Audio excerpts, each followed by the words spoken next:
जय माँ भारती। जय माता दी दोस्तों। मुझे उम्मीद है कि आप सब बहुत अच्छे हैं, खुश हैं, प्रसन्न हैं। मेरा थोड़ा थोड़ा हिंदी ख़राब हो जाता है कभी कभी, क्या कीजिएगा, बुरा मत मानिएगा, ठीक ना। ये आज कुछ बातें कहनी हैं। 14 अगस्त को हमारा पूरा प्लानिंग था, पूरी योजना था कि हम आपको 14 अगस्त के दिन कुछ लाइव आए, लेकिन लाइव आने का हमारी योजना थोड़ा सा ये हुआ है, मतलब उसको हम लाइव नहीं कर रहे, लेकिन कुछ बातें करना चाहते हैं। ये जो आप देख रहे हैं मेरे सामने स्क्रीन पर, ये मेरा बेड का बीते जीवन का बेड है। ये धनुष आकार में मेरा पलंग का आप सीन देख रहे हैं। सामने एक पुस्तिका रखी हुई है मेरे भगवान कृष्ण की। ये मैंने रांची पहाड़ी में ख़रीदा था ये वाला। और 2 मोर पंख जो मुझे बहुत पसंद है। चलिए आगे बढ़ते हैं, आगे बढ़ना ही जीवन है। विद्यालय में बीते 18 जुलाई को क्या हुआ था उस पृष्ठभूमि से आगे बढ़ेंगे, उसके बाद फिर आज की बात आरंभ होगी। 18 जुलाई 2025 को अपने सब कुछ ठीक ठाक ही चल रहा था विद्यालय में। हम लोग प्रश्न मंच प्रतियोगिता जो अगस्त माह में होती है, उसकी तैयारी के लिए हम लोग निकले हुए थे। विद्यालय के बगल में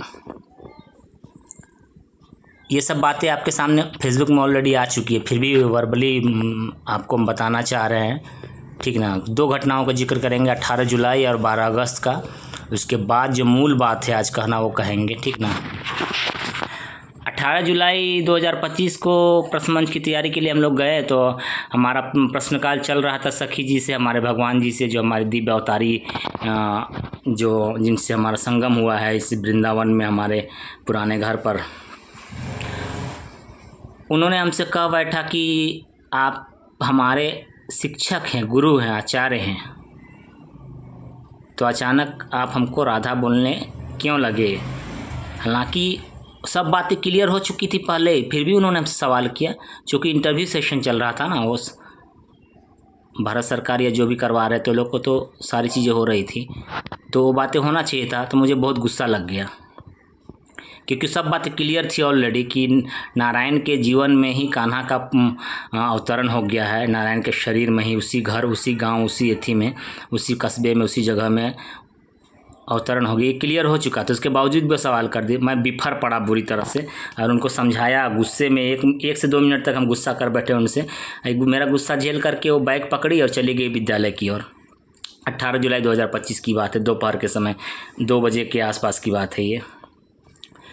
तब क्या हुआ, मुझे एहसास हो गया, करे बाप रे, हम गुस्सा कर गए। अभी गुस्साएंगे, बाद में शाम तक भगवान लोग गुस्साएंगे, त्रिदेव गुस्साएंगे, त्रिमाताएँ गुस्साएंगी, इंद्र हड़केगा, इंद्र कुपित होगा, उनको तकलीफ़ लगेगा।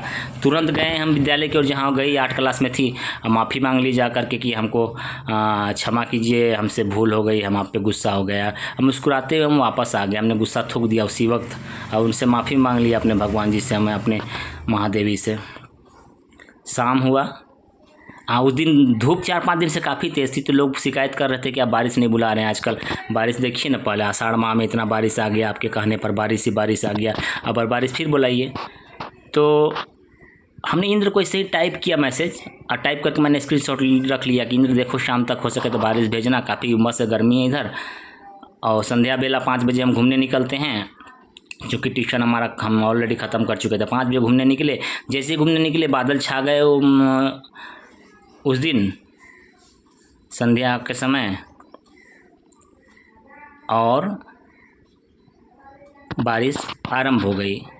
फिर हम गए मंदिर पे, भीगते भीगते गए। भीगने का बहुत शौक़ है हमें जी, बहुत शौक़ है भीगने का, हमको डर नहीं लगता भीगने से।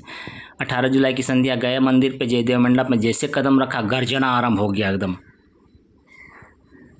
पहली गर्जना हुई, अंदर प्रवेश किए, तुरंत हम मैसेज टाइप किए, फेसबुक में लिखिए, इंद्र शांत हो जा, मत गुस्सा हो, क्योंकि चलो जो होता है सब होता है मेरे जीवन में। तकलीफ़ काटना हमें लिखा ही हुआ है, तो तकलीफ़ ही काटेंगे। लोगों का उपहास, लोगों का बेइज्जती, लोगों का अपमान ही लिखा हुआ है, तो चलो कोई बात नहीं है, हम इसको सह रहे हैं ना, आप लोग काहे परेशान हो रहे हैं। अब बाप रे बाप, इतना गर्जना आरंभ हुआ ना। 18 जुलाई 2025 की संध्या की बात है ये। पूरा कैरो हम लोग हर जगह कुड़ू वगैरह हम नहीं चर्चा करते, जिस आसमान में हम रह रहे हैं हम उसकी चर्चा करते। पूरा कैरो क्षेत्र में देखिए बिजली आ गई मेरी। बिजली को मैं अपना गर्लफ्रेंड मानता हूँ। धरती लोक में बिजली रानी कान्हा का गर्लफ्रेंड है, क्योंकि बिजली जो है पूरे संसार को प्रकाश देती है। हर वो चीज़ जो रोशनी देती है मुझे उससे प्यार है, प्रेम है। तो बिजली आ गई। 18 जुलाई को जो वहाँ पे हुआ ना संध्या, पूरा 45 मिनट से ज़्यादा, मैंने 1 घंटा राउंड फिगर लिख दिया था, 50 मिनट 45 मिनट लगभग चारों दिशाओं से जो गर्जना हुई थी 18 जुलाई को ना, बिजली कड़के थे ना। मैं गुस्से में शांति पाठ नहीं कर रहा था कि चलो देखता हूँ आज मेरा कब तक ये देवी देवता त्रिदेव, मैंने ब्रह्मा विष्णु महेश भी रोएंगे। अगर मुझे तो कुछ तकलीफ होगी तो ब्रह्मा विष्णु महेश भी रोएंगे, इंद्र भी तड़पेगा, हर कोई तकलीफ में आएगा। मनुष्य को कुछ नहीं होगा, क्योंकि मनुष्य स्वार्थी है, उसको दूसरों को तकलीफ से कोई मतलब नहीं रहता है, ठीक ना।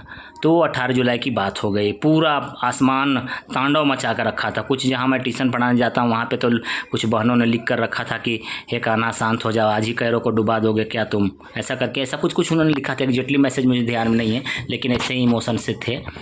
वो बात हो गई 18 जुलाई, और बीच बीच में बहुत सारी घटनाएं घटती रही आसमान में। जैसे 3 बजे के आसपास, वो शुक्रवार को ही आजकल घटनाएं घट रही है अधिकतर चीज़ें, क्योंकि शुक्रवार को ही अबर पाप हुआ है ना मेरे साथ।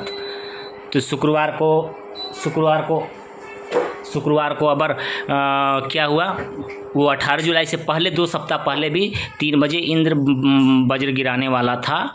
गिराता या नहीं गिराता अलग बात है, लेकिन बहुत गरज रहा था 3 बजे। मैंने बहुत ज़्यादा इंद्र को हड़काते हुए लिखा कि आप मत ऐसी करो, इस तरह से मत वज्र गिराओ, 3 बजे विद्यालय छुट्टी से। ये सब फेसबुक में रिकॉर्ड है, विद्यालय के छुट्टी के समय है, हमारी सखी हैं, बहुत सारे बच्चे हैं, इस तरह से गुस्सा मत करो इंद्र।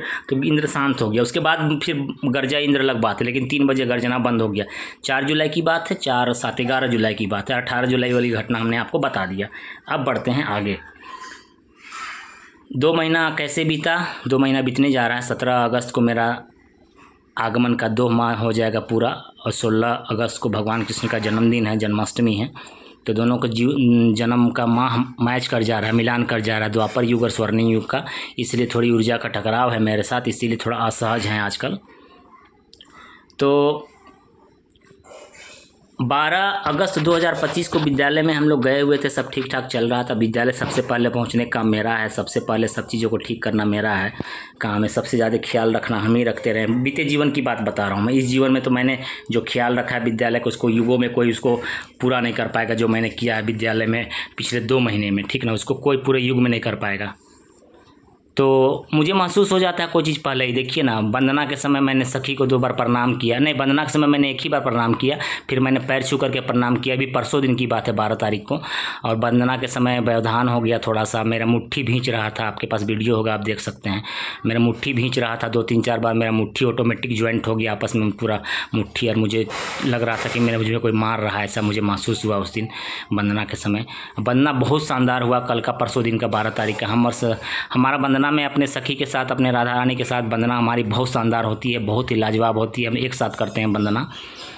तो प्रधानाचार्य बहुत ही फालतू बात बोलना चाहिए है ना, काहे नहीं बोलेंगे हमको तो गुस्सा रहेगा तो बोलना ही चाहिए। उसने हमको जानते काहे हमको हटाया गया, जन्माष्टमी से पहले हमको हटाना ही था वहाँ से, क्योंकि अब सबको एहसास हो गया था कि कृष्ण को कान्हा को 7,000 के पेमेंट में काम पे रखेंगे। तो शर्म लग रहा था उसको, भारत सरकार को शर्म लग रहा था कि कान्हा 7,000 में वहाँ काम कर रहा था। तो प्लानिंग किया ये लोग कैसे हटाएंगे उतना प्यारा शिक्षक को, उतना सबसे प्रसिद्ध शिक्षक को तो हम हटा नहीं सकते हैं बोल करके। तो उसको अपमान करो, वो भागेगा। तो अपमान किया गया मेरा। तो खैर 12 जुलाई की रात क्या बीता वो भी आप सुन लीजिए। पूरा कैरो में जो तांडव हुआ है ना परसों 12 तारीख की संध्या, भी खाना खाने के बाद, भोजन के बाद, और जो मैंने मोबाइल के लाइट से जो मैंने लाइट पास किया है ना अंतरिक्ष में, उसको देखा होगा जो वीडियो बना रहा हो, सैटेलाइट के तस्वीर से पता चलेगा। आप क्या जानिएगा कैरो वाले, जोरदार। जब तक मैंने शांति पाठ नहीं किया 12 अगस्त को, कल वाला परसों वाला मैटर को, तब तक आसमान गरजता रहा। मैं लाइव था पूरा का पूरा समय, सब चीज़ का मैं रिकॉर्डिंग नहीं, मतलब सब चीज़ का मैं अपडेट करते जा रहा था फेसबुक में। जब तक मैंने नहीं रखा, ब्रह्मा विष्णु महेश भी कल्पे हैं, रोए हैं 12 तारीख को, और मेरी क्या आंसू बही उसको तो देखने वाला देखता होगा, ठीक ना। आपको हटाना था स्कूल से तो आप बोल देते प्रेम से, हम चले गए होते। क्या ज़रूरत था अपमान करके हटाने का। धरती फटेगी तब आप कृष्ण का अपमान करना बंद करेंगे। बात ये हो गई। अब आगे चलते हैं, ठीक है। ये 12 अगस्त की बात होगी। 18 जुलाई को हमने बता दिया। रूस को रूस हमेशा भारत को अपना आँख मूंद करके क्यों मदद करता आया है? कभी पता है आपको भैया बहन? पता है भारत आपको? जानिए। रूस का पूरा नाम वास्तविक में रसिया है। रसिया जो है पूरी तरह से रूस, और रसिया कृष्ण भगवान का ही नाम है। कृष्ण भगवान को रसिया कहा जाता है। तो रूस जो धरती है वो भगवान कृष्ण की धरती है। ऐसे पूरा सनातन सभ्यता है। 2500 साल पहले आपका साम्राज्यवादी आए और 1400 साल पहले आतंकवादी का जन्म हुआ। ठीक है ना? फिर से सुनिए, 2500 साल पहले साम्राज्यवादियों का जन्म हुआ दुनिया में, और 1400 साल पहले आतंकवादी, लुटेरे, आक्रमणकारियों और गौहत्यारों का जन्म हुआ। उससे पहले सनातन सभ्यता द्वापर युग का मान के चलिए हजारों लाखों वर्ष पहले का है। 1,84,000 कितना साल पहले का बात है। कहीं कहीं तो 5,000 बताया गया है, लेकिन बड़े विद्वानों लोग का कहना है कि लाखों साल पहले द्वापर युग बीता है। उससे पहले त्रेता से पहले सतयुग। तो हमारा तो अपना धर्म का तो, सनातन धर्म का तो कोई ये है ही नहीं है जी। बहुत पुराना धर्म है, अति प्राचीन से प्राचीन सभ्यता हमारी है। और बाकी लोगों का इतिहास 2500 साल पुराना है, मात्र 2500 साल पुराना है। हमारा इतिहास तो लाखों करोड़ साल पुराना है। आप कहते हैं कि सूर्य के चक्कर लगाता है सारा ग्रह, ऐसा किसी ने 300 साल पहले, 400 साल पहले, 200 साल पहले बताया? हमारा तो सूर्य भगवान है जी, सूर्य देवता है हमारा जी, सनातन सभ्यता का। तो हमारा सभ्यता तो बहुत पुराना है। भारत तो शुरू से, प्राचीन से ही दुनिया का गुरु है, संसार का गुरु है, आज भी है। संस्कृत हमारी देववाणी है, संस्कृत हमारी मूल भाषा, संस्कृत सारे चीज़ निकले हुए हैं। यू जो आकृति हमने बताया था यहाँ पे, यू वाला भगवान कृष्ण और त्रेता युग में सब ऋषि मुनि लगाया करते थे। यू माने क्या होता है? यूनिवर्स होता है। यू शब्द से हमारा सभ्यता, अंग्रेजी तो हम लोग से भगवान लोग बहुत पहले से जानते हैं। हाँ, यू से यूनिवर्स होता है, उत्का होता है, उत्तराखंड होता है और उत्तर प्रदेश होता है। ये सब तो पहले ही बताया गया। यानी अंग्रेजी विषय तो हमारे भगवान लोग जानते थे। हाँ, पहले से जानते थे, इसमें कोई नया बात थोड़ी ना है। संस्कृत हमारी मूल भाषा है। तो रसिया भगवान कृष्ण की भूमि है। पूरा सनातन सभ्यता, पूरा दुनिया हमारी भूमि है, सनातन सभ्यता की भूमि। इसीलिए रसिया से बहुत पुराना हमारा संबंध है। रसिया मतलब कृष्ण की भूमि है रसिया। ऐसे कृष्ण भूमि, राम जन्मभूमि पूरा संसार है, ठीक है। लेकिन रसिया से विशेष स्नेह था कृष्ण भगवान को। वहाँ कृष्ण भगवान गए हुए हैं, वहाँ उनका समय बीता हुआ है। एक विषय रसिया रूस, ये 2 मैटर क्लियर हुआ। इसीलिए रसिया हमें आंख मूंद करके भरोसा करता है, हमारे ऊपर विश्वास जताता। 1971 में जो 7वां बेड़ा भेजा था अरब सागर पर, अरब सागर या दक्षिण महासागर, हिंद महासागर, आप देख लीजिएगा, हमको ध्यान नहीं है अभी, भेजा था, जिसको अमेरिका के हेकड़ी निकल गया था, ठीक है ना। तो रसिया हमारा बहुत पुराना परम मित्र है कृष्ण भगवान का। अब आते हैं आपका, चलिए, बचपन में जो राधे कृष्ण मिला करते थे। अभी 2 दिन पहले मुझे कोई सीरियल का वीडियो भेजा गया, जिसमें भगवान कृष्ण जो हैं राधा रानी को प्रणाम कर रहे हैं। तो राधा बोलती हैं कि आप हमें प्रणाम करके, आप हमें हाथ जोड़कर प्रणाम मत करो, हमें पाप लगेगा। ये आपका विषय हो सकता है, सीरियल का विषय हो सकता है। राधा कृष्ण का जो बचपन का जीवन था, राधा रानी जब आती थी कृष्ण भगवान के पास में बाल स्वरूप में, वृंदावन आती थी बरसाना से चल कर, तो भगवान कृष्ण के पैरों को सहलाया करते थे जी, प्रणाम किया करते थे, बोला करते थे राधा जी से कि हे राधे, तुम चल कर के आई हो मेरे यहाँ बरसाने वृंदावन में, तुम्हें कहीं तकलीफ तो नहीं लग गई, तुम्हारे पैर में छाला तो नहीं पड़ गई? इसे करके पैर को सहलाते थे भगवान कृष्ण, राधा जी के पैर को सहलाते थे जी। हाँ बिल्कुल, ये सहलाते थे, सही बात है ये। अब भगवान कृष्ण ने हजारों लाखों बार राधा रानी के पैर छू करके प्रणाम किया है जी। आपको विश्वास नहीं होता, मैं बोल रहा हूँ, मैं, विश्वास करो आप।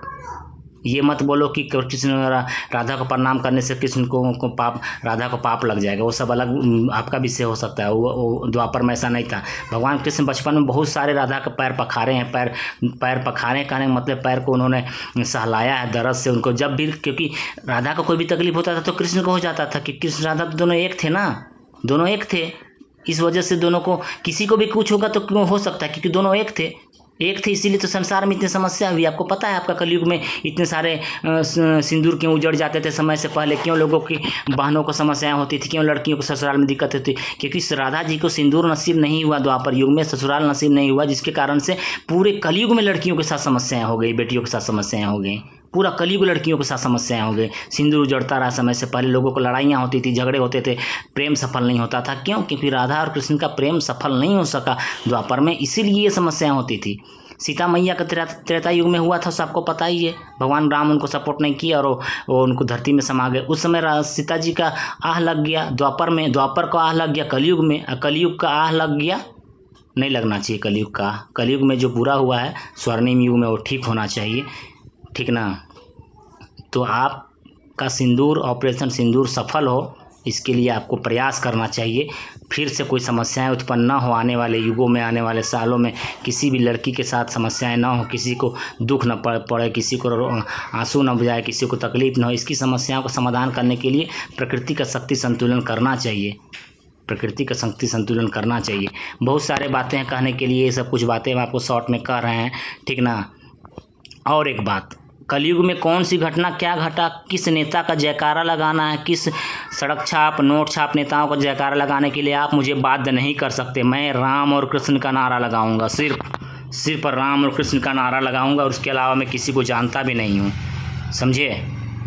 जिन्होंने राम कृष्ण का आजीवन अपमान किया, मैं उसका कभी गुणगान नहीं कर सकता। जिन्होंने 1313 साल मतलब 1400 सालों तक गौ माताओं को रुलाया, गौ माताओं को नुकसान किया, मैं उसका कभी भी गुणगान नहीं कर सकता, उनका नाम नहीं ले सकता। वो हत्यारे हैं और राक्षस हैं आज भी, और राक्षस रहेंगे।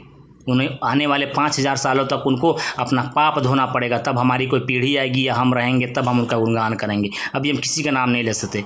हमारे नारायण सर जो थे, हमारे पूर्व जन्म वाले, उन्होंने तो कलयुग के बारे में कलयुग के बहुत सारी घटनाओं को पहले ही गीता उपदेश लिख चुका है। हम अपने सखी के माध्यम से 2012-13 का डायरी भेज चुके हैं, हम बरसाना भेज दिए हैं अपना सखी के माध्यम से उनके पापा के यहाँ। आप देख लीजिए, वहाँ बहुत सारी चीज़ लिखी हुई है, मेरे ब्लॉग में बहुत सारी बातें लिखी हुई है। मैं तो कलयुग को फाड़ चुका हूँ, कलयुग को ख़त्म कर चुका हूँ। हाँ, कलयुग ख़त्म होने में थोड़ा टाइम लगेगा, अभी नहीं होगा, टाइम लगेगा। मैं धरती पे जन्म लिया हूँ, पुनर्जन्म लिया हूँ, चाहे जो नाम से आप देख लीजिए मुझे। अभी 2 महीना मेरा पूरा होने जा रहा है, 17 अगस्त को मेरा 2 माह पूरा हो जाएगा पुनर्जन्म का। अभी मुझे बहुत लंबा सफ़र तय करना है, पूरे कलयुग को फाड़ करके रख देना है। रावण कंस को उनका हिसाब बराबर करना है, उनको सबक सिखाना है, कुरुक्षेत्र सजाना है। देखिए आपके आगे ये जो अर्जुन का गांडीव रूपी धनुष मेरे माथे में सिरहाने में मैं यहीं पे सोता हूँ, और यहाँ पे 2 मयूर पंख यहाँ पे लगा हुआ है। ये देखिए, ये लग रहा है कि कोई आँख है, कोई देख रहा है। भगवान कृष्ण का ये किताब है, मुझे बहुत पसंद है भगवान कृष्ण, ठीक ना। मैं उम्मीद करता हूँ कि आप भी हंसते मुस्कुराते रहिए। प्रयास कीजिए कि दिव्य पुरुषों का अपमान ना हो, अदरवाइज आपके सृष्टि में असंतुलन हमेशा बरकरार रहेगा। मेरी प्रार्थना है कि आपका सृष्टि संतुलित हो, अच्छी हो, खुशहाल हो, आप बहुत हंसते मुस्कुराते रहें, आपका जीवन खुशहाल हो, किसी के जीवन में कोई तकलीफ ना आए। सर्वे भवन्तु सुखिनः, सर्वे सन्तु निरामया, सर्वे भद्राणि पश्यन्तु, माँ कश्चित् दुःख भाग् भवेत्। जय हिंद, जय भारत।